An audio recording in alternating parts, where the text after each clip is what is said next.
2023년 6월 19일 오늘의 말씀 시작하겠습니다. 오늘 나눌 말씀은 스가랴 14장 1절에서 9절 말씀입니다. 여호와의 날이 이르리라. 그날에 내 재물이 약탈되어 내 가운데에서 나누이리라. 내가 이방 나라들을 모아 예루살렘과 싸우게 하리니 성읍이 함락되며 가옥이 약탈되며 부녀가 욕을 당하며 성읍 백성이 절반이나 사로잡혀 가려니와 남은 백성은 성읍에서 끊어지지 아니하리라. 그때 여호와께서 나가사 그 이방 나라들을 치시되 이왕의 전쟁의 날에 싸운 것 같이 하시리라. 그 날에 그의 발이 예루살렘 앞 곧 동쪽 감람산에 서실 것이요 감람산은 그 한가운데가 동서로 갈라져 매우 큰 골짜기가 되어서 산 절반은 북으로 절반은 남으로 옮기고 그 산 골짜기는 아셀까지 이를지라. 너희가 그 산 골짜기로 도망하되 유다왕 우시아의 때에 지진을 피하여 도망하던 것 같이 하리라. 나의 하나님 여호와께서 임하실 것이요 모든 거룩한 자들이 주와 함께 하리라. 그날에는 빛이 없겠고 광명한 것들이 떠날 것이라.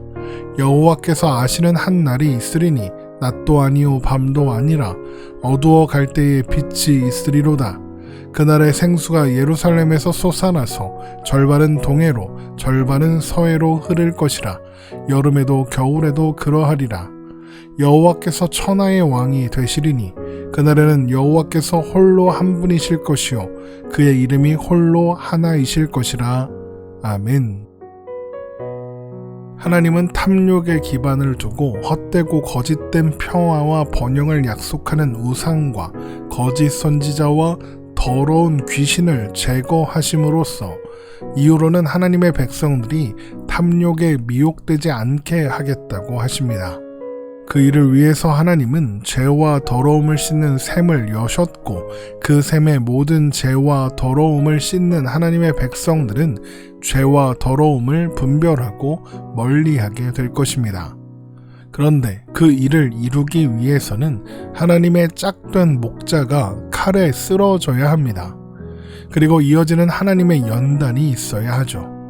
이것은 하나님께서 그분의 백성들의 죄와 더러움을 씻기려고 여신 셈이 예수 그리스도의 십자가이며 십자가를 통과하여 예수 안에 있는 자들을 하나님께서 연단하셔서 온전한 하나님의 사람으로 만들어 가시는 구원의 여정이라고 했습니다. 하나님께서 그분의 백성들을 불로 연단하시는 그날, 그래서 그분의 백성들을 남기실 여호와의 날이 이르면 열방에 의해 예루살렘이 공격당하고 약탈당하는 일이 있을 것입니다. 스가랴 14장 1절에서 2절입니다. 여호와의 날이 이르리라. 그날에 내 재물이 약탈되어 내 가운데에서 나누이리라. 내가 이방 나라들을 모아 예루살렘과 싸우게 하리니 성읍이 함락되며 가옥이 약탈되며 부녀가 욕을 당하며 성읍 백성이 절반이나 사로잡혀 가려니와 남은 백성은 성읍에서 끊어지지 아니하리라. 이 모든 일을 하나님께서 행하셨다고 하는 것은 하나님께서 그것을 허락하셨다는 의미이지 하나님께서 이방 나라들이 죄를 짓게 하셨다 이런 의미는 아닙니다. 세상의 기본적인 원리는 탐욕이고 그래서 하나님께서 내버려 두시면 세상은 언제나 탐욕을 채우기 위해 적극적으로 죄의 자리로 갑니다. 그것이 예루살렘 곧 하나님의 백성들을 공격하고 약탈하는 일로 나타나는 것이죠. 그러나 이것은 하나님의 심판과 연단의 과정이라는 것을 우리는 이미 알고 있습니다. 그래서 여기에서 예루살렘은 세상의 유혹과 핍박에 노출되어 있는 교회를 상징한다라고 할 수 있습니다. 그러나 우리가 두려워하거나 염려하지 않을 것은 예루살렘 백성의 절반이 사로잡혀 갔으나 남은 백성은 성읍에서 끊어지지 않는 것처럼 교회가 사라지는 일은 없을 것이기 때문입니다. 오히려 그 시간은 은과 금을 불로 연단하여 모든 찌꺼기를 제거하게 되는 것처럼 교회의 모든 찌꺼기가 제거되고 정결하게 하는 시간이 될 테니까요. 또한 여호와의 날은 이런 심판과 연단으로 끝나지 않습니다. 하나님께서 이루시는 최후 승리가 기다리고 있죠. 스가랴 14장 3절입니다. 그때 여호와께서 나가사 그 이방 나라들을 치시되 이왕의 전쟁의 날에 싸운 것 같이 하리라. 하나님께서 나서신 전쟁에 승리 외에 다른 결론이 있겠습니까? 오직 승리뿐이죠. 그렇게 하나님께서 승리를 이루시기 위해 대적들과 싸우시는 그날, 하나님은 감람산을 동서로 쪼개시고 그 사이 골짜기에 그분의 백성들을 두사 보호하실 것입니다. 스가랴 14장 4절에서 5절 말씀입니다. 그날에 그의 발이 예루살렘 앞 곧 동쪽 감람산에 서실 것이요 감람산은 그 한가운데가 동서로 갈라져 매우 큰 골짜기가 되어서 산 절반은 북으로 절반은 남으로 옮기고 그 산 골짜기는 아셀까지 이를지라. 너희가 그 산 골짜기로 도망하되 유다왕 우시야 때에 지진을 피하여 도망하던 것 같이 하리라. 나의 하나님 여호와께서 임하실 것이요 모든 거룩한 자들이 주와 함께 하리라. 이렇게 하나님께서 그분의 백성들을 위해 싸우시고 그분의 백성들을 보호하시는 날, 세상에는 빛이 모두 사라지게 될 것입니다. 스가랴 14장 6절입니다. 그날에는 빛이 없겠고 광명한 것들이 떠날 것이라. 하나님께서 그분의 백성들을 위해 싸우시고 그분의 백성들을 보호하시는 그날에 광명한 것들, 그러니까 해와 달과 별이 떠나서 빛이 사라진다, 이것입니다. 이것은 하나님께서 해달별을 주관하시는 분이시며 빛이신 하나님의 임재 앞에서 해달별은 그 존재가 더 이상 의미 없다, 이런 의미입니다. 그래서 낮도 아니고 밤도 아닌 하나님만이 아시는 날, 어두워져야 할 시간에도 빛이 있는 날이 있다 하는 것입니다. 스가랴 14장 7절입니다. 여호와께서 아시는 한 날이 있으리니 낮도 아니요 밤도 아니라 어두워 갈 때에 빛이 있으리로다. 해달별은 빛을 잃겠지만 오직 하나님만이 빛이신 날이 있다는 것입니다. 또한 그날에 생수가 예루살렘에서부터 솟아나와 온 땅을 적실 것입니다. 스가랴 14장 8절입니다. 그날에 생수가 예루살렘에서 솟아나서 절반은 동해로 절반은 서해로 흐를 것이라. 여름에도 겨울에도 그러하리라. 절반은 동해, 절반은 서해로 흐른다는 이 말씀을 보고 생수가 솟아나는 예루살렘이 한국이라고 주장하는 이단들이 있는데, 여러분 그런 말에 현혹되지 마시기 바랍니다. 예루살렘에서 솟아난 생수가 동서로 흐른다, 이것은 생수가 온 땅에 흘러 적신다, 이런 의미일 뿐입니다. 또한 그날에 하나님께서 천하의 유일한 왕, 홀로 유일하신 왕이 되실 것입니다. 스가랴 14장 9절입니다. 여호와께서 천하의 왕이 되시리니 그날에는 여호와께서 홀로 한 분이실 것이요 그의 이름이 홀로 하나이실 것이라. 물론 이미 하나님은 온 천하의 왕이시며 유일한 왕이십니다. 그러나 그날에 하나님께서 천하의 유일한 왕이 되신다라고 하는 것은 하나님의 남은 자들, 곧 하나님의 통치를 받는 하나님의 백성들만이 온 천하 가운데 남게 될 것이기 때문입니다. 하나님께서 다스리시는 하나님 나라의 최종적인 완성인 것이죠.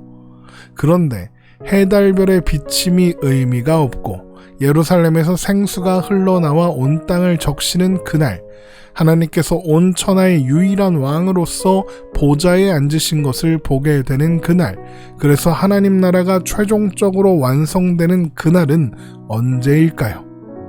우리는 사실 이미 그날이 언제인지 알고 있습니다. 바로 예수님께서 다시 오셔서 새 예루살렘이 완성되는 그날입니다. 요한계시록 22장 1절에서 5절 말씀입니다. 또 그가 수정같이 맑은 생명수의 강을 내게 보이니 하나님과 및 어린 양의 보좌로부터 나와서 길 가운데로 흐르더라. 강 좌우에 생명나무가 있어 12가지 열매를 맺되 달마다 그 열매를 맺고 그 나무 잎사귀들은 만국을 치료하기 위하여 있더라.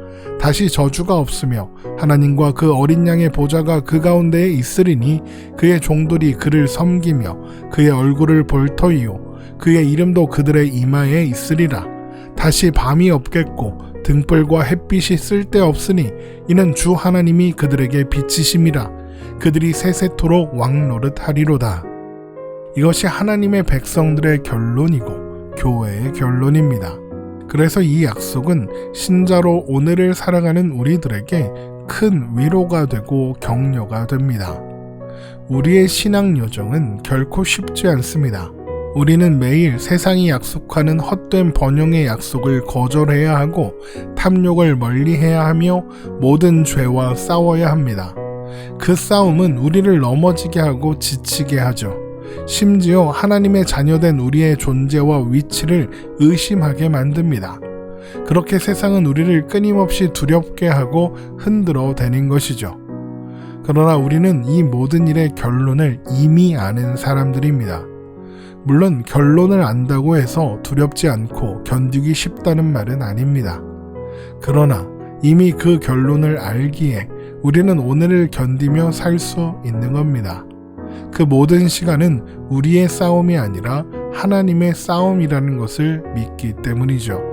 그래서 우리는 하나님께서 이루신 승리를 바라보고 의지하여 두려워하는 대신에 기뻐하고 염려하는 대신에 평안을 누리며 살 수 있는 겁니다. 요한복음 16장 33절입니다. 이것을 너희에게 이르는 것은 너희로 내 안에서 평안을 누리게 하려 함이라. 세상에서는 너희가 환난을 당하나 담대하라. 내가 세상을 이기었노라. 이것이 오늘을 사는 우리를 향한 하나님의 약속입니다.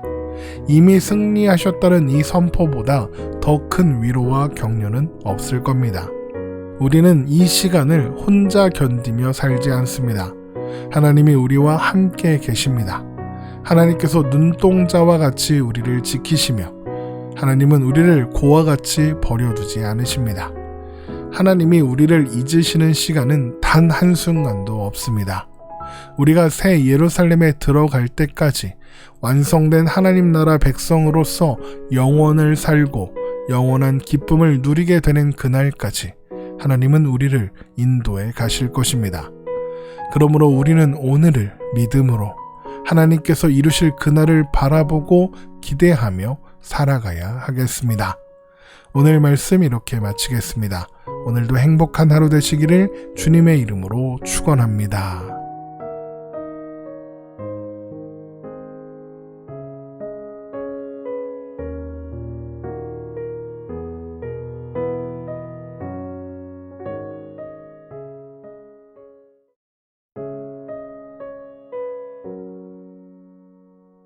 (2023년 6월 20일) 오늘의 말씀 시작하겠습니다. 오늘 나눌 말씀은 스가랴 14장 10절에서 21절 말씀입니다. 온 땅이 아라바 같이 되되 게바에서 예루살렘 남쪽 림몬까지 이를 것이며 예루살렘이 높이 들려 그 본처에 있으리니 베냐민 문에서부터 천문 자리와 성 모퉁이 문까지 또 하나넬 망대에서부터 왕의 포도주 짜는 곳까지라. 사람이 그 가운데에 살며 다시는 저주가 있지 아니하리니 예루살렘이 평안히 서리로다. 예루살렘을 친 모든 백성에게 여호와께서 내리실 재앙은 이러하니 곧 섰을 때에 그들의 살이 썩으며 그들의 눈동자가 눈구멍 속에서 썩으며 그들의 혀가 입속에서 썩을 것이요 그날에 여호와께서 그들을 크게 요란하게 하시리니 피차 손으로 붙잡으며 피차 손을 들어 칠 것이며 유다도 예루살렘에서 싸우리니 이때에 사방에 있는 이방 나라들의 보화 곧 금, 은과 의복이 심히 많이 모여질 것이요 또 말과 노새와 낙타와 나귀와 그 진에 있는 모든 가축에게 미칠 재앙도 그 재앙과 같으리라. 예루살렘을 치러 왔던 이방 나라들 중에 남은 자가 해마다 올라와서 그 왕 만군의 여호와께 경배하며 초막절을 지킬 것이라. 땅에 있는 족속들 중에 그 왕 만군의 여호와께 경배하러 예루살렘에 올라오지 아니하는 자들에게는 비를 내리지 아니하실 것인즉 만일 애굽 족속이 올라오지 아니할 때에는 비 내림이 있지 아니하리니 여호와께서 초막절을 지키러 올라오지 아니하는 이방 나라들의 사람을 치시는 재앙을 그에게 내리실 것이라. 애굽 사람이나 이방 나라 사람이나 초막절을 지키러 올라오지 아니하는 자가 받을 벌이 그러하니라. 그날에는 말 방울에까지 여호와께 성결이라 기록될 것이라. 여호와의 전에 있는 모든 솥이 제단 앞 주발과 다름이 없을 것이니 예루살렘과 유다의 모든 솥이 만군의 여호와의 성물이 될 것인즉 제사 드리는 자가 와서 이 솥을 가져다가 그곳으로 고기를 삶으리라. 그날에는 만군의 여호와의 전에 가나안 사람이 다시 있지 아니하리라. 아멘. 하나님께서 감람산 위에 서셔서 산을 가르시고 그 갈라진 골짜기로 하나님의 남은 백성들을 모아 그들을 공격하려 하는 대적으로부터 보호하실 것입니다. 또한 하나님은 그곳에서 그분의 백성들을 안전하게 보호하실 뿐만 아니라 참된 빛을 그들에게 보이실 것이며 하나님으로 인하여 예루살렘에서 생수가 흘러나와 온 땅에 흘러 적시게 하실 것입니다. 그로 인해서 하나님이 온 땅의 창조주이시며 통치자이심이 온 천하 가운데 드러나게 하실 것입니다.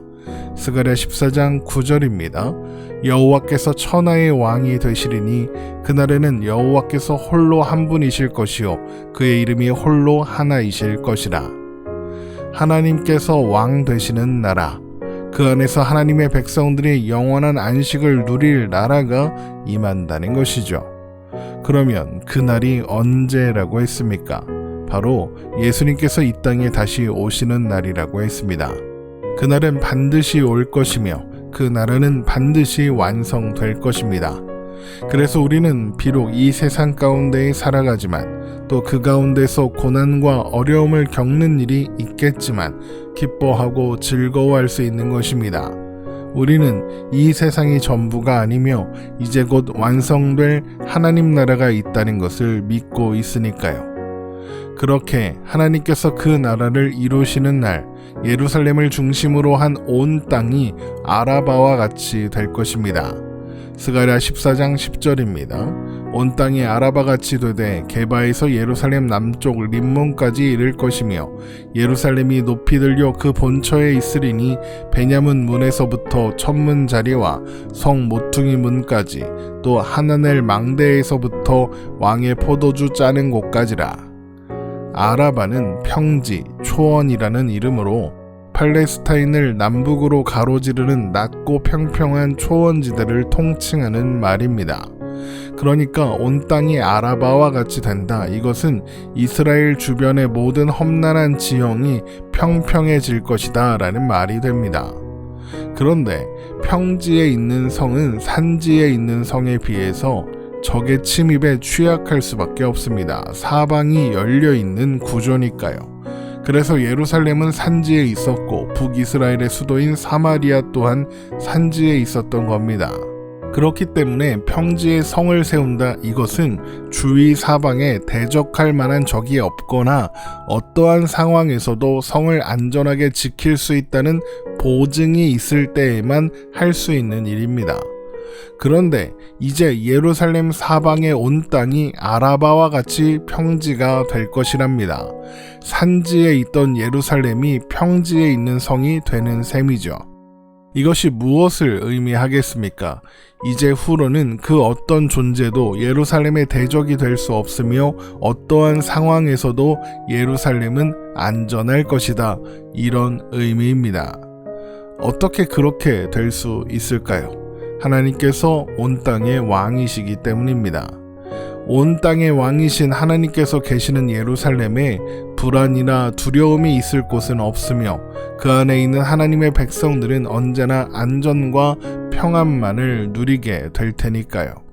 스가랴 14장 11절입니다. 사람이 그 가운데에 살며 다시는 저주가 있지 아니하리니 예루살렘이 평안히 서리로다. 그러나 예루살렘을 공격했던 모든 자들은 하나님께서 내리시는 재앙을 만나게 될 것입니다. 그래서 그들은 서 있을 때 살이 썩고 눈동자가 눈구멍에서 썩으며 혀가 입속에서 썩게 될 것입니다. 스가랴 14장 12절입니다.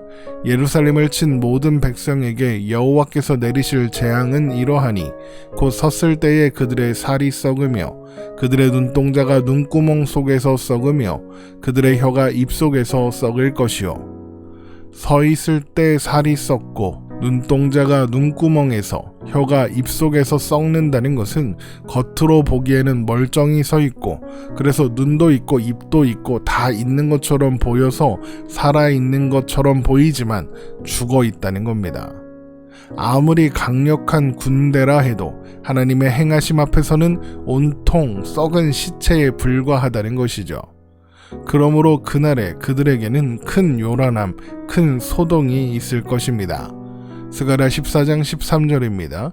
그날에 여호와께서 그들을 크게 요란하게 하시리니 피차 손으로 붙잡으며 피차 손을 들어 칠 것이며 그들에게 큰 요란이 일어난다는 것은 큰 두려움에 빠져 누구도 통제할 수 없는 패닉 상태가 된다는 것입니다. 실제로 패닉에 빠진 군대는 외부의 공격 때문이 아니라 안에서부터 스스로 무너져 내리는 법입니다. 제대로 싸워보기도 전에 아군과 적군을 구별하지 못하고 아군끼리 서로 죽고 죽이는 사륙이 일어나게 되죠.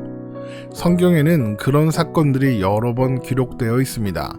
사사기 7장에 기록된 기드온과 미디안의 싸움, 열왕기하 19장에 기록된 히스기야와 아수르의 싸움이 그 예입니다.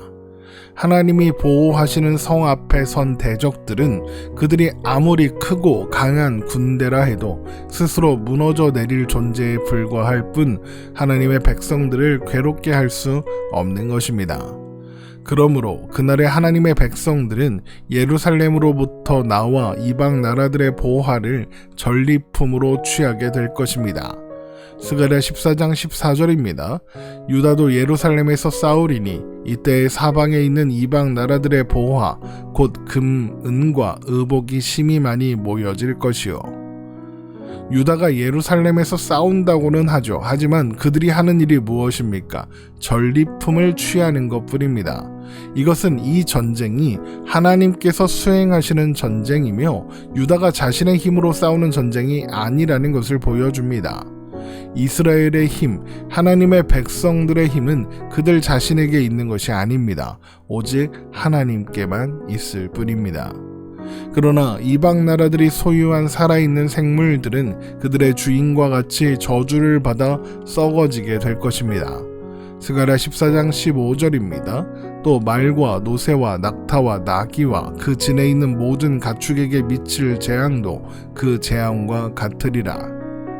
가축들이 그들의 주인과 같은 운명을 맞이해야 하는 것은 그들이 하나님의 백성들을 치기 위한 전쟁에 동원되었기 때문입니다.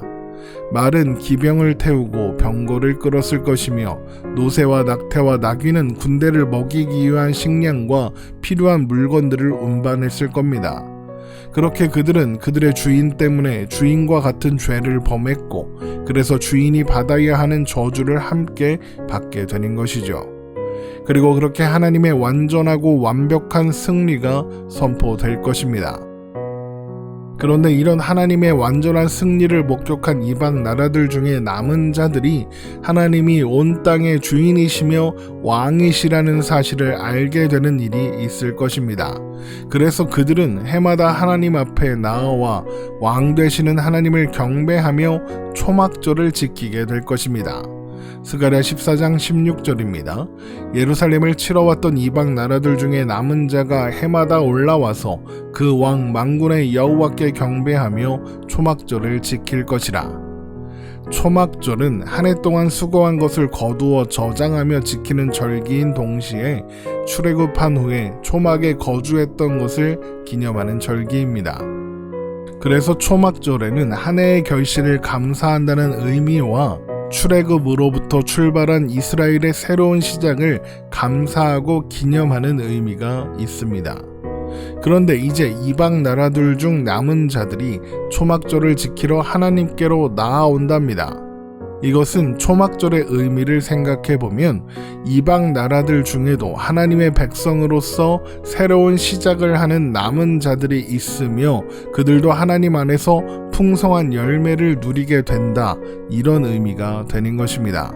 우리는 이방 나라들 중에 하나님께 돌아오는 자들, 그래서 그 앞에 와서 도를 배우고 하나님의 길로 행하게 되는 자들이 있을 것이라는 선포를 이미 여러 번 들었습니다.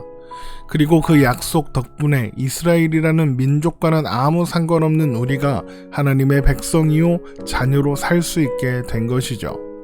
그러나 하나님의 백성 되기를 거부한 자들은 비가 내리지 않아 아무런 결실도 맺을 수 없는 재앙을 만나게 될 것입니다. 스가랴 14장 17절에서 19절 말씀입니다. 땅에 있는 족속들 중에 그 왕 만군의 여호와께 경배하러 예루살렘에 올라오지 아니하는 자들에게는 비를 내리지 아니하실 것인즉 만일 애굽 족속이 올라오지 아니할 때에는 비 내림이 있지 아니하리니 여호와께서 초막절을 지키러 올라오지 아니하는 이방 나라들의 사람을 치시는 재앙을 그에게 내리실 것이라. 애굽 사람이나 이방 나라 사람이나 초막절을 지키러 올라오지 아니하는 자가 받을 벌이 그러하니라. 영원한 심판과 멸망, 아무것도 열매 맺을 수 없는 결론, 이것이 하나님의 백성이기를 거부한 자들의 결론이라는 것입니다. 그러나 하나님의 백성들은 말 방울에까지 여호와께 성결이라 기록하게 될 것이며 여호와의 전에 있는 모든 솥이 제단 앞에 있는 그릇같이 거룩할 것이며 나아가 예루살렘과 유다의 모든 솥, 그러니까 그저 일상생활에 사용하는 모든 솥까지 만군의 여호와의 성물이 될 것입니다. 스가랴 14장 20절에서 21절 말씀입니다. 그날에는 말 방울에까지 여호와께 성결이라 기록될 것이라.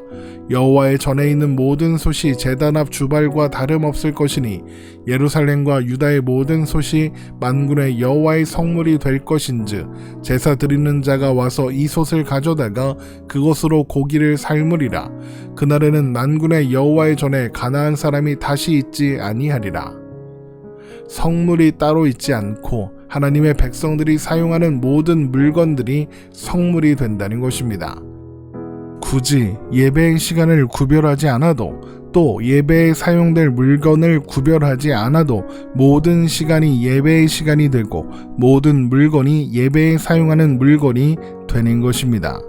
삶의 모든 순간이 하나님 안에서 하나님을 예배하는 시간, 예배하는 공간이 되는 것이죠. 그래서 하나님은 그날에는 만군의 여호와의 전에 가나안 사람이 다시 있지 아니하리라 라고 말씀하시는 겁니다.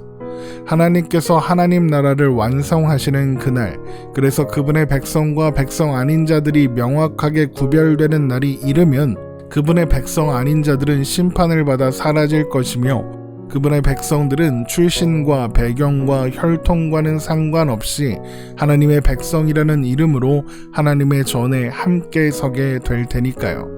이방인이냐, 가나안 사람이냐 아니냐, 이스라엘 사람이냐, 유대인이냐, 이런 구별이 소용없게 된다는 것이죠.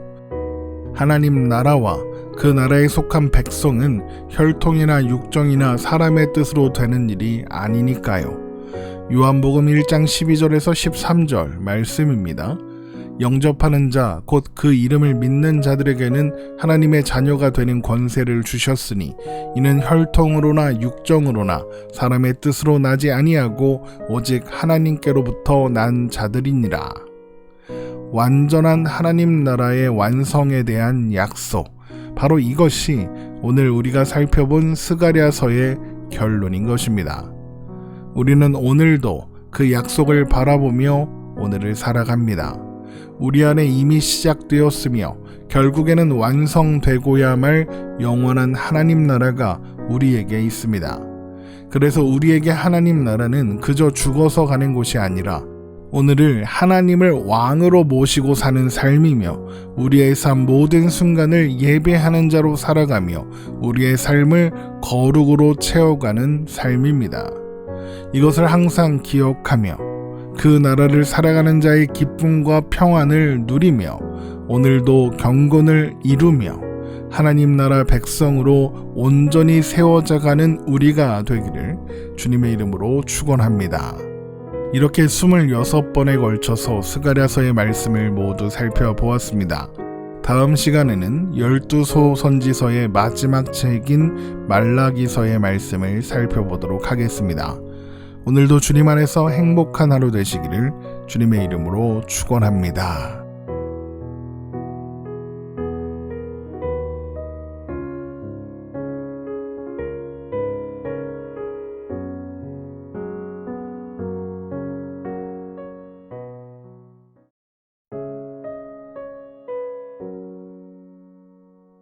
(2023년 6월 21일) 오늘의 말씀 시작하겠습니다.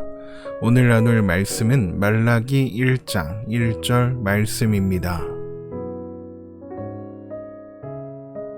여호와께서 말라기를 통하여 이스라엘에게 말씀하신 경고라. 아멘. 오늘부터 살펴보려고 하는 말씀은 12개의 소선지서의 마지막이자 구약성경 마지막에 놓여있는 말라기의 말씀입니다. 말라기라는 이름은 나의 천사, 나의 사자라는 의미입니다. 그래서 성경학자들 사이에서는 말라기가 선지자의 이름이었는지 아니면 하나님께서 선택하셔서 말씀을 전하도록 한 어떤 사람을 가리키는 어떤 명칭인지에 대한 논란이 조금 있습니다. 성경이 말라기 선지자에 대한 자세한 정보를 제공하고 있지 않기 때문에 충분히 가능한 논란이라고 생각됩니다.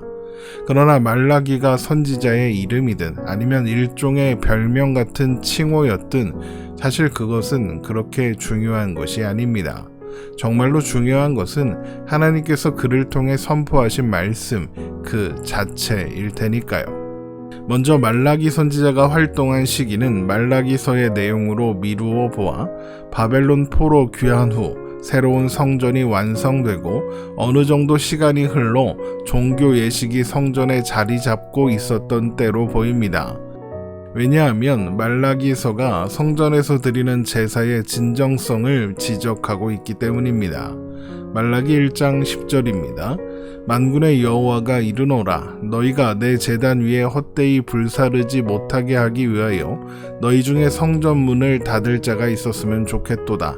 내가 너희를 기뻐하지 아니하며 너희가 손으로 드리는 것을 받지도 아니하리라. 이것은 성전이 이미 존재하고 있다 이런 의미죠. 또한 말라기서는 에스라와 느헤미야 시대에 큰 문제가 되었던 이스라엘 백성들이 이방인들과 결혼했던 것을 지적하고 있습니다. 말라기 2장 11절에서 12절 말씀입니다. 유다는 거짓을 행하였고 이스라엘과 예루살렘 중에서는 가증한 일을 행하였으며 유다는 여호와께서 사랑하시는 그 성결을 욕되게 하여 이방신의 딸과 결혼하였으니 이 일을 행하는 사람에게 속한 자는 깨는 자나 응답하는 자는 물론이요 만군의 여호와께 제사를 드리는 자도 여호와께서 야곱의 장막 가운데에서 끊어버리시리라. 또한 에스라와 느헤미야 시대에 바로잡고자 했던 사회의 부조리와 부패, 특히 제사장들의 부패를 지적하고 있습니다. 말라기 1장 6절입니다. 내 이름을 멸시하는 제사장들아, 나 만군의 여호와가 너희에게 이르기를 아들은 그 아버지를 종은 그 주인을 공경하나니 내가 아버지일진데 나를 공경함이 어디 있느냐 내가 주인일진데 나를 두려워함이 어디 있느냐 하나 너희는 이르기를 우리가 어떻게 주의 이름을 멸시하였나이까 하는도다. 이런 정황으로 미루어 보아 말라기 선지자가 말씀을 선포했던 시기는 성전이 완공된 후이며 에스라와 느헤미야가 활동했던 시기와 겹친다는 것을 알 수 있는 것입니다. 이렇게 말라기의 시대는 제사장이 존재하지만 제사장들이 백성들에게 하나님의 율법을 제대로 가르치지 않는 시대, 그래서 성전 자체의 존재 이유가 의문시되는 시대였던 것입니다. 하나님께서 여러 선지자들을 통해 말씀을 선포하시고 경계하셨음에도 불구하고 또 에스라와 느헤미야라는 믿음의 사람들을 지도자로 세우셨음에도 불구하고 사회적 불의가 팽배하여 가난한 자들은 고통을 겪고 11조를 비롯한 하나님의 백성이라는 구별과 자각이 사라지고 있던 그때, 그래서 하나님의 존재에 대한 의문이 팽배하던 그때에 하나님은 하나님의 사자 말라기를 부르시고 그를 통해 말씀을 선포하시는 것입니다. 그래서 말라기에는 하나님의 말씀에 대한 질문과 반박들이 가득합니다. 말라기 1장 2절입니다. 여호와께서 이르시되 내가 너희를 사랑하였노라 하나 너희는 이르기를 주께서 어떻게 우리를 사랑하셨나이까 하는도다. 나 여호와가 말하노라 에서는 야곱의 형이 아니냐 그러나 내가 야곱을 사랑하였고. 너희를 사랑한다는 하나님의 말씀에 백성들은 주께서 어떻게 우리를 사랑하셨나이까 라고 반문했습니다. 또한 하나님께서 제사장들에게 그들이 하나님의 이름을 멸시하고 있다라고 말씀하시자 그들은 우리가 어떻게 주의 이름을 멸시하였나이까 라고 반문하며 하나님의 말씀에 의문을 제기합니다. 말라기 1장 6절에서 7절 말씀입니다. 내 이름을 멸시하는 제사장들아 나 만군의 여호와가 너희에게 이르기를 아들은 그 아버지를 종은 그 주인을 공경하나니 내가 아버지일진데 나를 공경함이 어디 있느냐 내가 주인일진데 나를 두려워함이 어디 있느냐 하나 너희는 이르기를 우리가 어떻게 주의 이름을 멸시하였나이까 하는도다. 너희가 더러운 떡을 나의 제단에 드리고도 말하기를 우리가 어떻게 주를 더럽게 하였나이까 하는도다. 이는 너희가 여호와의 식탁은 경멸히 여길 것이라 말하기 때문이라. 그러면서 그들은 정의의 하나님이 어디 계시냐고 하면서 악을 행해도 하나님은 좋게 보실 것이라는 말로 하나님의 뜻을 왜곡했습니다. 말라기 2장 17절입니다. 너희가 말로 여호와를 괴롭게 하고도 이르기를 우리가 어떻게 여호와를 괴롭혀 드렸나이까 하는도다. 이는 너희가 말하기를 모든 악을 행하는 자는 여호와의 눈에 좋게 보이며 그에게 기쁨이 된다 하며 또 말하기를 정의의 하나님이 어디 계시냐 함이니라.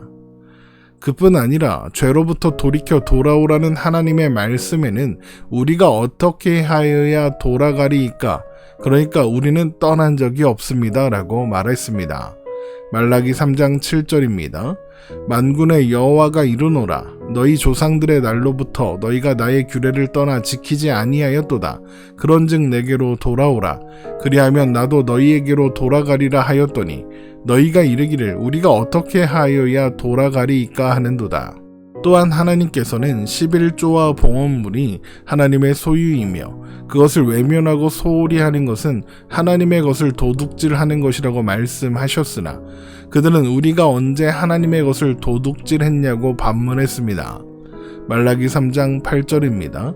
사람이 어찌 하나님의 것을 도둑질하겠느냐 그러나 너희는 나의 것을 도둑질하고도 말하기를 우리가 어떻게 주의 것을 도둑질하였나이까 하는도다. 이는 곧 11조와 봉헌물이라. 이렇게 여러 가지 완악한 말로 하나님을 대적하면서 그들은 우리가 언제 하나님을 대적했습니까? 라고 말했습니다. 말라기 3장 13절입니다. 여호와가 이르노라 너희가 완악한 말로 나를 대적하고도 이르기를 우리가 무슨 말로 주를 대적하였나이까 하는도다. 하나님과 그분의 백성들 사이의 이 대화를 보면서 어떤 생각이 들으십니까? 하나님의 백성들이 하나님의 말씀을 도무지 듣지도 않고 받아들이지도 않는 것이 보이실 겁니다. 그런데 놀라운 일은 하나님께서 그분의 백성들에게 말씀하시기를 멈추지 않으신다는 겁니다. 하나님의 생각과 백성들의 생각을 명확하게 대비시키시며 설명해 주십니다. 그들은 노골적으로 하나님을 건성으로 대하고 있는데 하나님은 그들을 진심으로 대하시는 겁니다. 이것이 우리가 말라기서를 읽어가면서 놓치지 말아야 하는 부분입니다. 말라기의 시대는 바벨론 포로 이전의 시대처럼 하나님을 멀리하거나 우상숭배를 하거나 하는 시대는 아니었습니다. 그러나 그들은 하나님을 진심으로 사랑하지는 않았습니다. 하나님께 반응하지도 또 거절하지도 않는 어중간한 어디쯤에 서 있었던 겁니다. 그러나 하나님은 그들을 포기하거나 버리지 않으시고 그분의 백성들에게 계속해서 말씀하시고 또 그 말씀을 통해 설득하십니다. 그리고 그들의 방법이 아니라 그들의 방식이 아니라 하나님의 방법으로 하나님께서 보내실 한 사람을 통해서 아버지의 마음을 자녀에게로 돌이키게 하고 자녀들의 마음을 그들의 아버지에게로 돌이키게 하시겠다고 말씀하십니다. 말라기 4장 5절에서 6절 말씀입니다. 보라, 여호와의 크고 두려운 날이 이르기 전에 내가 선지자 엘리야를 너희에게 보내리니 그가 아버지의 마음을 자녀에게로 돌이키게 하고 자녀들의 마음을 그들의 아버지에게로 돌이키게 하리라. 돌이키지 아니하면 두렵건대 내가 와서 저주로 그 땅을 칠까 하노라 하시니라.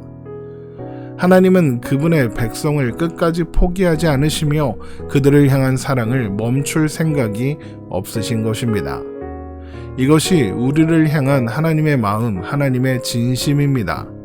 말라기의 말씀을 묵상하며 우리의 뜨뜻미지근한 반응에도 불구하고 우리를 향한 사랑을 멈추실 생각이 없으신 하나님의 마음, 하나님의 진심을 발견하고 그런 하나님의 마음에 반응하여 하나님을 더 사랑하고 더 경외하게 되는 자리로 나아가는 우리가 되기를 주님의 이름으로 축원합니다.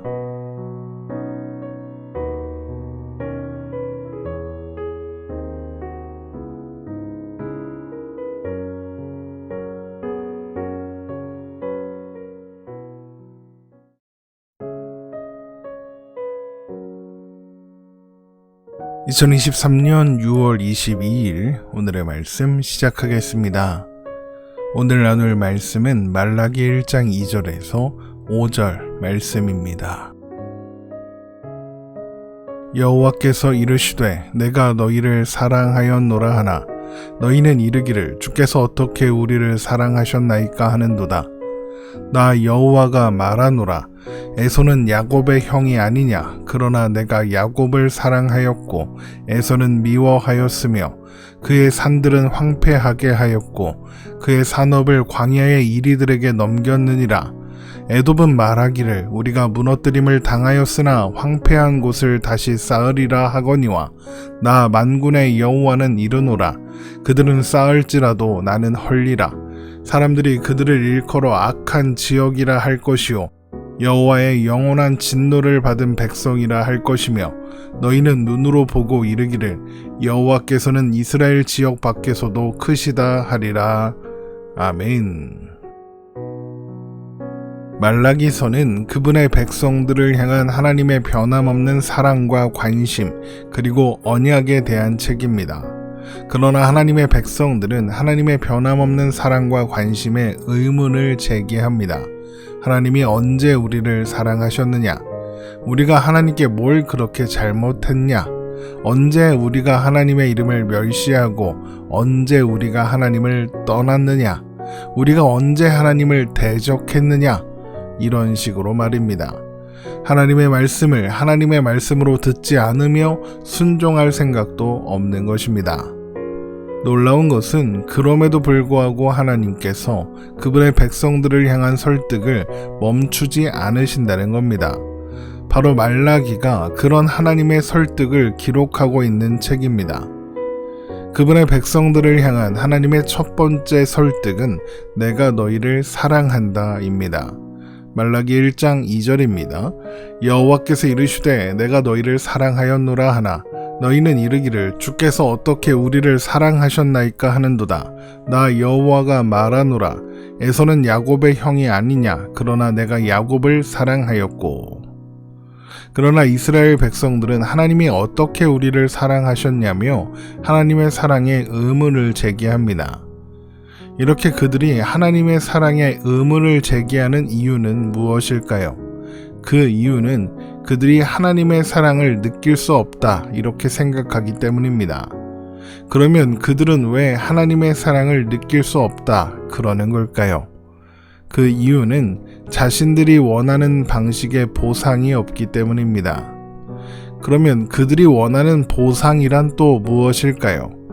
말라기서의 배경이 되는 시대가 어떤 시대라고 했습니까? 바벨론 포로에서 돌아와 성전 재건을 마친 후 일상을 살아가던 어느 때입니다. 성전 재건을 마무리했고 그래서 성전 제사도 회복한 때입니다. 그러면서 동시에 그들이 기대하기 시작한 것이 있었던 거죠. 바로 솔로몬 시대의 영광을 회복하는 것이었습니다. 성전을 재건하던 그들에게 이런 약속이 있었거든요. 학개서 2장 6절에서 9절 말씀입니다. 만군의 여호와가 이같이 말하노라. 조금 있으면 내가 하늘과 땅과 바다와 육지를 진동시킬 것이요 또한 모든 나라를 진동시킬 것이며 모든 나라의 보배가 이르리니 내가 이 성전의 영광이 충만하게 하리라. 만군의 여호와의 말이니라. 은도 내 것이요 금도 내 것이니라. 만군의 여호와의 말이니라. 이 성전의 나중 영광이 이전 영광보다 크리라. 만군의 여호와의 말이니라. 내가 이곳에 평강을 주리라. 만군의 여호와의 말이니라. 하나님께서 이런 약속을 주신 이유는 재건하는 성전의 초라함 때문에 실망하는 그들을 위로하시기 위해서였습니다. 성전은 은이나 금이나 보배, 외적인 화려함이 아니라 하나님이 거기 계심으로 인해서 영광스러워지며 이제 재건되는 성전이 이전 성전의 영광보다 클 수 있는 것 또한 그것 때문이다 라는 의미입니다. 성전의 외적인 모습이나 그 안에 있는 은이나 금 같은 보배에 집중하지 말고 하나님을 바라보고 하나님의 영광을 바라보라는 것이었죠. 그런데 이스라엘 백성들이 기대하는 것은 하나님의 임재나 영광이 아니라 영광의 본질이 아닌 은과 금과 보배였던 겁니다. 솔로몬의 시대처럼 주위의 모든 나라들이 이스라엘에 굴복하고 그래서 은이 길거리에 굴러다닐 만큼 많고 사방팔방 금으로 삐까번쩍했던 그 시절처럼 부와 명예와 영광을 얻고 싶은 겁니다. 그래서 성전을 지어 드렸으니 성전 제사도 드리고 있으니 이제 하나님은 우리가 원하는 방식의 보상을 주셔야 하지 않겠냐고 주장하고 있는 겁니다. 성전이 회복되고 성전 제사가 회복되자 헛된 탐욕이 그들 사이에 스멀스멀 다시 피어오르기 시작한 겁니다. 그런데 현실은 어떻습니까? 그들의 기대대로라면 페르시아의 지배에서 벗어나고 주변국들, 페르시아와 애굽 등의 여러 나라들과 동등한 입장에 설 수 있어야 합니다. 그런데 여전히 이스라엘은 페르시아에 종속된 식민지에 불과합니다. 어느 정도 자치권을 인정받고는 있었지만 솔로몬 시대의 영광은커녕 독립국의 지위도 갖지 못하고 있는 거죠. 그래서 그들은 하나님의 사랑에 의문을 제기하는 겁니다. 자녀가 부모를 원망할 때 나한테 해준 게 뭐가 있어? 이렇게 말하는 것처럼 하나님이 우리를 위해서 해준 게 뭐가 있습니까? 이러고 있는 겁니다. 그런데 그러면 정말 하나님이 해주신 것이 없습니까? 그들이 어떻게 바벨론 포로에서 돌아올 수 있었습니까? 하나님이 그렇게 하셨기 때문입니다. 그들이 어떻게 성전을 재건할 수 있었습니까? 하나님이 그렇게 하셨기 때문이죠. 아니 애초에 그들이 어떻게 민족을 이루고 국가를 이룰 수 있었습니까? 하나님께서 아브라함과 이삭과 야곱을 선택하시고 그들에게 주신 언약과 사랑을 멈추지 않으셨기 때문입니다. 출애굽의 역사와 광야 40년 그리고 가나안 입성과 그 이후의 역사 모두 하나님이 그들을 향한 관심과 사랑을 거두신 적이 있었다면 그들은 하나님의 백성으로서 존재하지 못했을 겁니다. 하나님은 끊임없이 그들의 죄와 반역을 용서하시고 공경에 처할 때마다 회복시켜 주셨으며 대적들에게서 구해주시고 그들의 필요를 채워주셨습니다. 그들의 기도에 응답하셨으며 그들의 속죄를 위해 제사장과 희생의 제사를 마련해 주셨습니다. 그들을 가르치고 위로하며 격려하시기 위해서 수많은 선지자들과 하나님의 사람들을 보내셨습니다. 그들을 향한 하나님의 사랑이 멈춘 때가 단 한순간도 없었던 겁니다. 그러나 그들은 하나님이 그들을 사랑하셨음을 부인합니다. 이것은 하나님을 부인하는 것이며 그들을 자기 백성으로 삼으신 하나님의 은혜를 부인하는 거죠. 그러나 하나님은 그들을 향한 설득을 계속하기로 하십니다. 그래서 하나님은 이스라엘의 시작으로 돌아가 하나님께서 이스라엘을 어떻게 사랑하셨는지 말씀해 주십니다. 말라기 1장 2절에서 3절 말씀입니다. 여호와께서 이르시되 내가 너희를 사랑하였노라 하나 너희는 이르기를 주께서 어떻게 우리를 사랑하셨나이까 하는도다. 나 여호와가 말하노라. 에서는 야곱의 형이 아니냐. 그러나 내가 야곱을 사랑하였고 에서는 미워하였으며 그의 산들을 황폐하게 하였고 그의 산업을 광야의 이리들에게 넘겼느니라. 이스라엘의 시작은 야곱입니다. 그런데 에서와 야곱은 한 배에서 태어난 쌍둥이죠. 둘 다 이삭의 아들입니다. 그리고 그 중에 이삭에게 주신 하나님의 언약을 물려받을 자격이 있는 사람은 장자인 에서였습니다. 그런데 하나님은 야곱을 선택하셨고 에서는 선택하지 않으셨습니다. 야곱은 사랑하셨고 에서는 미워하셨습니다. 하나님은 왜 야곱은 선택하시고 에서는 선택하지 않으신 걸까요? 에서가 못난 형이어서 그러신 걸까요? 에서가 자라는 동안 부모가 원하지 않는 결혼을 하고 장자권을 팥죽 한 그릇에 팔았기 때문일까요? 아닙니다. 하나님께서 야곱을 선택하시고 에서는 선택하지 않은 때가 언제입니까? 그들이 태어나기 훨씬 전입니다. 창세기 25장 21절에서 23절 말씀입니다. 이삭이 그의 아내가 임신하지 못함으로 그를 위하여 여호와께 간구하매 여호와께서 그의 간구를 들으셨으므로 그의 아내 리브가가 임신하였더니 그 아들들이 그의 태 속에서 서로 싸우는지라 그가 이르되 이럴 경우에는 내가 어찌할꼬 하고 가서 여호와께 묻자온대 여호와께서 그에게 이르시되 두 국민이 내 태 중에 있구나 두 민족이 내 복중에서부터 나누이리라 이 족속이 저 족속보다 강하겠고 큰 자가 어린 자를 섬기리라 하셨더라. 야곱과 에서가 태어나기도 전에 하나님께서 야곱을 선택하셨다는 것은 야곱에게 또 에서에게 선택의 조건이나 원인이 없었다는 뜻입니다. 야곱의 선택은 하나님의 조건 없는 선택이었던 겁니다. 그것은 그의 아버지 이삭과 또 그의 할아버지 아브라함에서도 마찬가지입니다.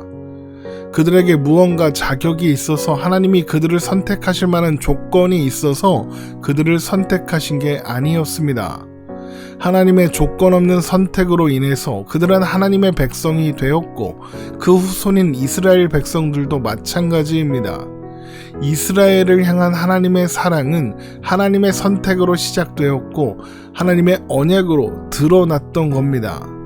그렇게 하나님은 야곱을 돌보시고 그의 후손인 이스라엘은 돌보셨지만 에서와 그의 후손인 에돔은 돌보지 않으셨습니다. 에돔은 끊임없이 무너진 것을 다시 쌓으려고 했지만 하나님이 그들을 지키지 않으심으로 그들이 아무리 잘 쌓을지라도 다시 무너질 수밖에 없었습니다. 말라기 1장 4절입니다. 에돔은 말하기를 우리가 무너뜨림을 당하였으나 황폐된 곳을 다시 쌓으리라 하거니와 나 만군의 여호와는 이르노라 그들은 쌓을지라도 나는 헐리라 사람들이 그들을 일컬어 악한 지역이라 할 것이요 여호와의 영원한 진노를 받은 백성이라 할 것이며 에돔이 하나님의 영원한 진노를 받은 백성이 된 것, 그들이 쌓을지라도 하나님께서 헐겠다고 하시는 것을 보고 하나님께서 그들을 특별히 미워하시는가 이렇게 생각할 수도 있겠습니다. 그러나 그들이 쌓아도 쌓을 수 없고 하나님의 영원한 진노를 받은 백성이 되는 것은 하나님께서 그들을 선택하지 않으셨기 때문입니다. 하나님께서 선택하지 않으셨다는 것은 그들을 돌보지 않고 내버려 두셨다는 의미이고 하나님이 내버려 둔 존재는 그 어떤 누구라도 스스로 하나님의 진노를 그 머리 위에 쌓는 길로 가거든요. 로마서 1장 28절에서 32절 말씀입니다. 또한 그들이 마음에 하나님 두기를 싫어하며 하나님께서 그들을 그 상실한 마음대로 내버려 두사 합당하지 못한 일을 하게 하셨으니 곧 모든 불의, 추악, 탐욕, 악의가 가득한 자요 시기, 살인, 분쟁, 사기, 악독이 가득한 자요 수군수군하는 자요 비방하는 자요 하나님께서 미워하시는 자요 능욕하는 자요 교만한 자요 자랑하는 자요 악을 도모하는 자요 부모를 거역하는 자요 우매한 자요 배약하는 자요 무정한 자요 무자비한 자라 그들이 이 같은 일을 행하는 자는 사형에 해당한다고 하나님께서 정하심을 알고도 자기들만 행할 뿐 아니라 또한 그런 일을 행하는 자들을 옳다 하느니라.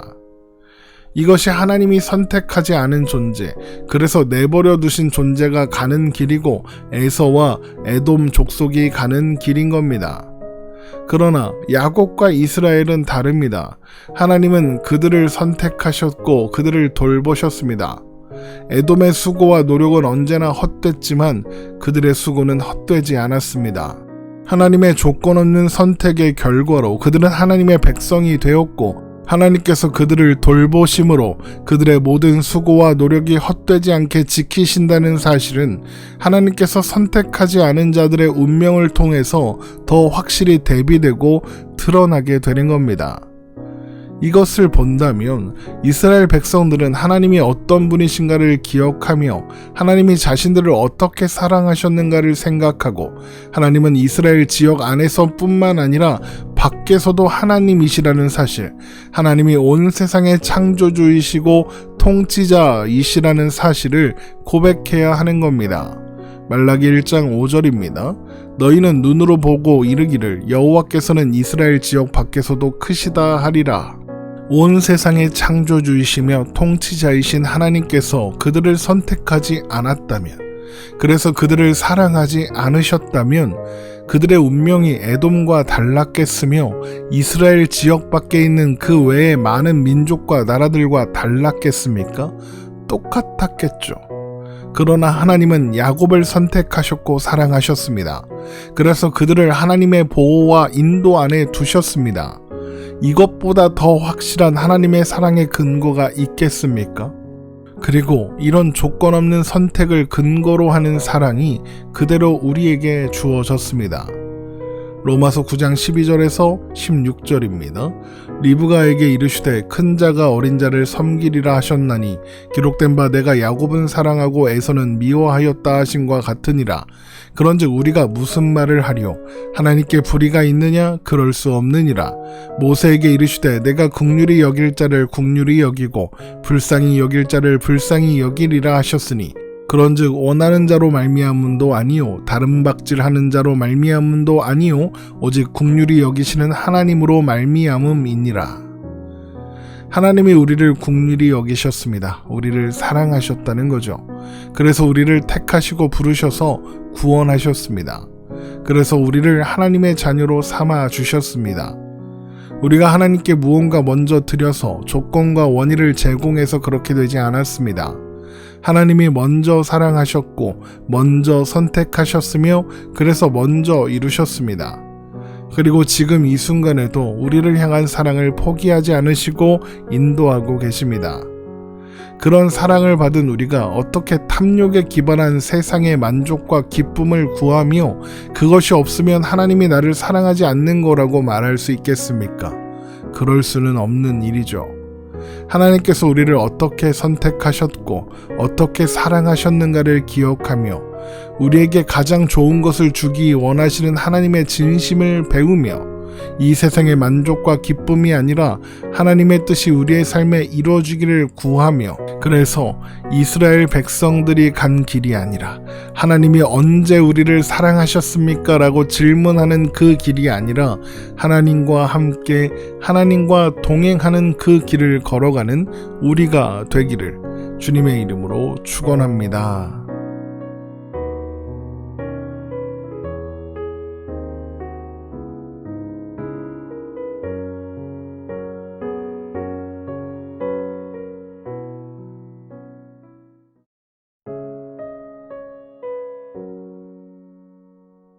(2023년 6월 23일) 오늘의 말씀 시작하겠습니다. 오늘 나눌 말씀은 말라기 1장 6절에서 7절 말씀입니다. 내 이름을 멸시하는 제사장들아, 나 만군의 여호와가 너희에게 이르기를 아들은 그 아버지를 종은 그 주인을 공경하나니 내가 아버지일진데 나를 공경함이 어디 있느냐? 내가 주인일진데 나를 두려워함이 어디 있느냐 하나 너희는 이르기를 우리가 어떻게 주의 이름을 멸시하였나이까 하는도다. 너희가 더러운 떡을 나의 제단에 드리고도 말하기를 우리가 어떻게 주를 더럽게 하였나이까 하는도다. 이는 너희가 여호와의 식탁은 경멸히 여길 것이라 말하기 때문이라. 아멘. 하나님은 하나님께서 언제 어떻게 우리를 사랑하셨냐고 반문하는 그분의 백성들에게 그들의 존재 자체가 하나님께서 그들을 사랑하신 결과라고 말씀하셨습니다. 아브라함과 이삭과 야곱으로 시작되는 이스라엘의 역사는 하나님의 주권적 선택과 그 선택에 기반한 언약, 그리고 그 언약에 따른 사랑으로 가득하다는 것입니다. 그런데 이런 하나님의 사랑을 그 누구보다 잘 이해하고 그래서 백성들을 잘 가르쳐야 할 제사장들이 오히려 앞장서서 하나님의 이름을 멸시했습니다. 그래서 하나님은 이 문제를 지적하시지만 제사장들은 오히려 뻔뻔하게 우리가 어떻게 주의 이름을 멸시하였나이까 라고 반문할 뿐입니다. 말라기 1장 6절입니다. 내 이름을 멸시하는 제사장들아, 나 만군의 여호와가 너희에게 이르기를 아들은 그 아버지를 종은 그 주인을 공경하나니 내가 아버지일진데 나를 공경함이 어디 있느냐, 내가 주인일진데 나를 두려워함이 어디 있느냐 하나 너희는 이르기를 우리가 어떻게 주의 이름을 멸시하였나이까 하는도다. 우리는 아들은 그 아버지를 종은 그 주인을 공경하나니 내가 아버지일진데 나를 공경함이 어디 있느냐, 내가 주인일진데 나를 두려워함이 어디 있느냐 라는 말씀에서 하나님께서 그분의 백성들과의 관계를 아버지와 아들의 관계, 주인과 종의 관계로 생각하시는 거죠. 먼저 하나님은 이스라엘의 아버지이십니다. 우선 이것은 이스라엘이 하나님으로 말미암아 존재하게 되었다는 것을 의미합니다. 신명기 32장 6절입니다. 어리석고 지혜 없는 백성아, 여호와께서 이같이 보답하느냐, 그는 내 아버지시요 너를 지으신 이가 아니시냐, 그가 너를 만드시고 너를 세우셨도다. 그래서 또한 이것은 하나님께서 그들을 지키시고 보호하실 것을 의미합니다. 사무엘하 7장 14절에서 16절 말씀입니다. 나는 그에게 아버지가 되고 그는 내게 아들이 되리니 그가 만일 죄를 범하면 내가 사람의 매와 인생의 채찍으로 징계하려니와 내가 내 앞에서 물러나게 한 사울에게서 내 은총을 빼앗은 것처럼 그에게서 빼앗지는 아니하리라. 내 집과 내 나라가 내 앞에서 영원히 보존되고 내 왕위가 영원히 견고하리라 하셨다 하라. 그런데 또한 시편을 보면 하나님은 고아의 아버지가 되신다는 말씀도 있습니다. 시편 68편 5절입니다. 그의 거룩한 처소에 계신 하나님은 고아의 아버지시며 과부의 재판장이시라. 고아가 어떤 존재입니까? 이 세상에서 의지할 사람이 아무도 없고 세상의 모든 인연이 끊어진 존재입니다. 그런데 하나님께서 그런 사람의 아버지가 되신답니다. 그렇다면 하나님께서 이스라엘의 아버지 되신다는 것이 어떤 의미가 있겠습니까? 이스라엘이 고아와 같은 존재이며 하나님은 그런 존재인 이스라엘을 아들로 삼아 그들의 아버지가 되셔서 그들을 지키고 보호하신다는 의미가 아니겠습니까? 그래서 하나님은 아버지가 자식을 불쌍히 여기듯 그분을 경외하는 자를 불쌍히 여기신다 라고 하시는 겁니다. 시편 103편 13절입니다. 아버지가 자식을 긍휼히 여김같이 여호와께서는 자기를 경외하는 자를 긍휼히 여기시나니. 그러면 고아였던 존재를 아들로 삼아 아버지가 되신 분께 그 아들이 어떻게 해야 하겠습니까? 하나님을 아버지로 부르며 경외하고 사랑해야 하겠죠. 시편 89편 26절입니다. 그가 내게 부르기를 주는 나의 아버지시요 나의 하나님이시요 나의 구원의 바이시라 하리로다. 아버지는 아들을 사랑하고 아들은 아버지를 공경해야 하는 겁니다. 그래서 하나님은 그분의 아들인 이스라엘을 사랑하셨습니다. 사랑하시되 모든 것을 주어 사랑하셨습니다. 그런데 이스라엘은 어떻게 했답니까? 하나님의 이름을 멸시했습니다. 그들은 나무를 보고 아버지라 하고 돌을 향해 돌이 나를 낳았다고 했습니다. 예레미야 2장 27절입니다. 그들이 나무를 향하여 너는 나의 아버지라 하며 돌을 향하여 너는 나를 낳았다 하고 그들의 등을 내게로 돌리고 그들의 얼굴은 내게로 향하지 아니하다가 그들이 환난을 당할 때에는 이르기를 일어나 우리를 구원하소서 하리라. 그러면서 말로만 하나님을 아버지라 불렀습니다. 예레미야 3장 4절에서 5절 말씀입니다.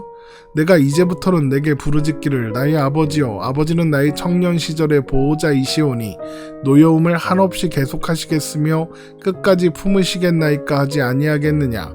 보라, 네가 이같이 말하여도 악을 행하여 내 욕심을 이루었느니라 하시니라. 그들은 하나님만이 그들을 존재하게 하시는 분이고 유일한 보호자이시며 지키시는 분이라는 사실을 잊고 또 외면하고 있는 겁니다. 하나님이 그분의 백성들을 대하시는 태도와 그들이 하나님을 대하는 태도가 너무나도 다른 것이죠. 또한 하나님은 하나님과 그분의 백성들과의 관계를 주인과 종의 관계로 생각하십니다. 주인과 종, 그러면 제일 먼저 떠오르는 이미지가 주인은 종을 함부로 대하고 종은 주인의 부당한 대우에도 불구하고 굴복해야 하는 그런 것이라서 오해가 될 수 있지만 하나님께서 생각하시는 주인과 종의 관계는 그런 것이 아닙니다. 사실 주인과 종의 관계는 아버지와 아들의 관계와 같은 맥락 속에 있습니다. 왜냐하면 아버지가 아들을 돌보는 것처럼 주인은 종의 모든 것을 책임지기 때문입니다. 신명기 15장 12절에서 17절 말씀입니다. 내 동족 히브리 남자나 히브리 여자가 내게 팔렸다 하자. 만일 6해 동안 너를 섬겼거든 7째 해에 너는 그를 놓아 자유롭게 할 것이요. 그를 놓아 자유하게 할 때에는 빈손으로 가게 하지 말고 내 양 무리 중에서와 타작 마당에서와 포도주 틀에서 그에게 후히 줄지니 곧 내 하나님 여호와께서 내게 복을 주신 대로 그에게 줄지니라. 너는 애굽 땅에서 종되었던 것과 내 하나님 여호와께서 너를 속량하셨음을 기억하라. 그것으로 말미암아 내가 오늘 이같이 내게 명령하노라. 종이 만일 너와 내 집을 사랑함으로 너와 동거하기를 좋게 여겨 내게 향하여 내가 주인을 떠나지 아니하겠노라 하거든 송곳을 가져다가 그의 귀를 문에 대고 뚫으라. 그리하면 그가 영구히 내 종이 되리라. 내 여종에게도 그같이 할지니라. 주인은 종에게 후히 주고 그를 전적으로 책임지며 종은 그런 주인을 사랑하고 섬기는 것, 이것이 하나님께서 생각하시는 주인과 종의 관계인 겁니다. 그러나 이스라엘 백성들은 하나님을 사랑하고 섬기기는커녕 주인이신 하나님을 존중하기는커녕 멸시했으며 종이 주인에게 가져야 하는 당연한 두려움도 가지지 않고 있는 겁니다. 하나님은 아버지로, 주인으로, 한없는 사랑과 책임감으로 그분의 백성들을 대하셨는데 그러나 그분의 백성들은 하나님을 아버지로 그리고 주인으로 여기지 않은 겁니다. 그래서 그들이 한 일이 무엇이냐? 하나님의 식탁에 더러운 음식을 올리는 겁니다. 말라기 1장 7절입니다. 너희가 더러운 떡을 나의 제단에 드리고도 말하기를 우리가 어떻게 주를 더럽게 하였나이까 하는도다. 이는 너희가 여호와의 식탁은 경멸히 여길 것이라 말하기 때문이라.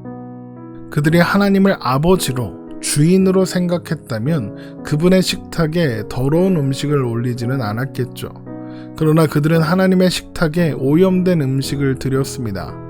그들은 우리가 언제 하나님을 더럽게 여겼냐고, 하나님을 언제 멸시했냐고 반문하지만 하나님의 식탁을 경멸히 여김으로써 하나님을 멸시하고 있는 겁니다.